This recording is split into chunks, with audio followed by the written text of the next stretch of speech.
किसी देश की इकोनॉमी को चलाने में सबसे बड़ा हाथ उस देश का बिजनेसमैन का होता है, लेकिन ज्यादातर कंपनियां या बिजनेस सबसे पहले अपना मुनाफा देखते हैं। पर कहा जाता है ना, इस दुनिया में हर इंसान एक जैसा नहीं होता है। उसी तरह भारत के पास भी एक ऐसा बिजनेसमैन है जिन्हें अपने मुनाफे से ज्यादा अपने देश और वहाँ के लोगों से प्यार है। जी हाँ, हम बात कर रहे हैं टाटा ग्रुप के मालिक रतन टाटा के बारे में। रतन टाटा ने देश के लिए ऐसा ऐलान कर दिया है जिसको देखकर सिर्फ भारतवासी ही नहीं बल्कि पूरी दुनिया के लोग भी हैरान हैं। अगर आपको भी रतन टाटा के ऐलान और प्लान के बारे में जानना है तो इस वीडियो के आखिरी तक जरूर बने रहें। पूरी दुनिया में अब कोविड महामारी का प्रकोप धीरे धीरे कम हो रहा है। इस प्रकोप को कम करने में सबसे बड़ा हाथ कोविड वैक्सीन का ही है।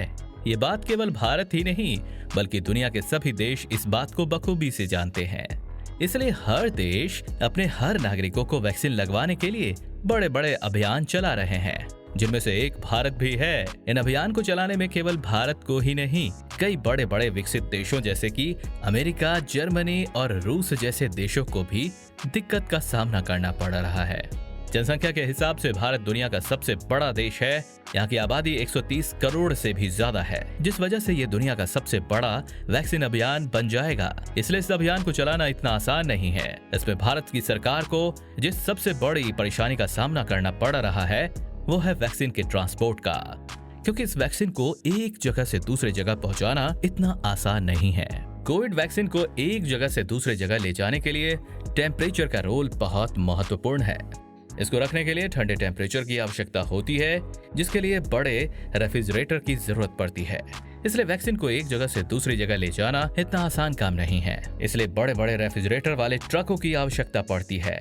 इस समस्या को ध्यान में रखते हुए टाटा ग्रुप ने बड़े बड़े ट्रकों की एक ऐसी रेंज लॉन्च की है जो बाजार में मौजूद गाड़ियों से दामों में बहुत कम और फीचर्स में बहुत अच्छे हैं। मीडिया रिपोर्ट के मुताबिक टाटा ने गाड़ियों का निर्माण वैक्सीन के ट्रांसपोर्ट के लिए ही की है, जिसके दाम को बहुत कम रखा गया है और इसका निर्माण बड़ी बड़ी रेफ्रिजरेटर कंपनी के साथ मेल करके किया गया है। इसमें वैक्सीन के अनुकूल बड़े बड़े रेफ्रिजरेटर लगाए गए हैं, जिससे इन ट्रक के अंदर इतना टेम्परेचर किया जा सके जिसमें वैक्सीन खराब ना हो और उसे आसानी से एक जगह से दूसरे जगह ले जाया जा सके।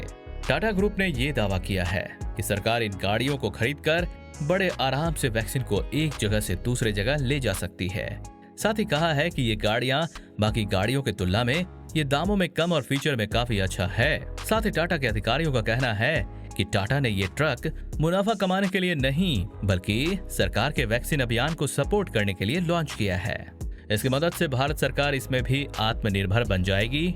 ये रतन टाटा का कोई पहला कदम नहीं है जिसने उनकी देशभक्ति को साबित किया हो। इससे पहले भी वो जनता के लिए कई ऐसे प्रोजेक्ट लॉन्च कर चुके हैं जिससे उनके दिल में भारत की जनता के लिए जो प्रेम है उसको साफ साफ देखा जा सकता है। जिसमें से एक था उनका dream project Tata nano. Tata ने जब देश के मिडिल क्लास फैमिली को बाइक के ऊपर खतरनाक तरीके से बैठकर सफर करते देखा तो उनको अच्छा नहीं लगा, तो उन्होंने अपने कंपनी के इंजीनियर से भारत की सबसे कम दाम की कार बनाने के लिए कहा, जिसमें इनको काफी समय लगा और इसको बाद में इन्होंने भारत के लोगों के लिए मात्र 1 लाख रुपए में नैनो नाम की इस कार को लॉन्च कर दिया, जिसका मुख्य रूप से उद्देश्य मिडिल क्लास परिवार के लिए कम पैसे में कार उपलब्ध कराना था। पर इनका ये प्रोजेक्ट भारत की जनता को खास पसंद नहीं आया, जिस वजह से कुछ साल बाद ही इनको नैनो कार बनाना बंद करना पड़ा और इनका ये प्रोजेक्ट पूरी तरह से फेल हो गया। जब कोविड में दुनिया में आर्थिक गतिविधियां पूरी तरह से रुक गई थी तो कंपनीज के सभी इनकम के रास्ते भी बंद हो गए थे, जिसके एक नहीं जाने कितनी कंपनीज ने अपने कर्मचारियों को नौकरी से निकाल दिया था। पर तभी रतन टाटा ने ऐलान किया था कि वो किसी भी टाटा कर्मी को नौकरी से नहीं निकालेंगे। साथ ही उन्होंने ऐसा ऐलान किया कि कोविड में मरने वाले कर्मी के परिवार को उस वक्त के रिटायरमेंट तक उसकी सैलरी मिलती रहेगी। साथ ही उसके बच्चे की पढ़ाई का खर्च भी कंपनी के द्वारा किया जाएगा। सैलरी के अलावा उस कर्मचारी को एक मुश्त रकम भी दी जाएगी। ऐसे ऐलान से रतन टाटा ने मानवता का एक बड़ा उदाहरण पेश किया।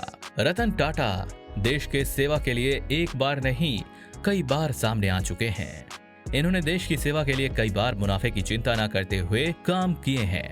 कैंसर जैसी बड़ी बीमारी के इलाज के लिए इन्होंने अस्पताल भी खोले हैं, जहां गरीबों का इलाज काफी कम दामों में किया जाता है। इसलिए भारत के लोग इनको केवल पैसे से ही नहीं बल्कि दिल से अमीर व्यक्ति बनाते हैं। रतन टाटा आपको कैसे लगते हैं हमें कमेंट बॉक्स में जरूर बताएं।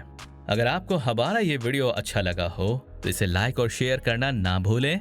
साथ ही इस तरह के और भी वीडियोस को देखते रहने के लिए हमारे चैनल को सब्सक्राइब करना ना भूलें। धन्यवाद।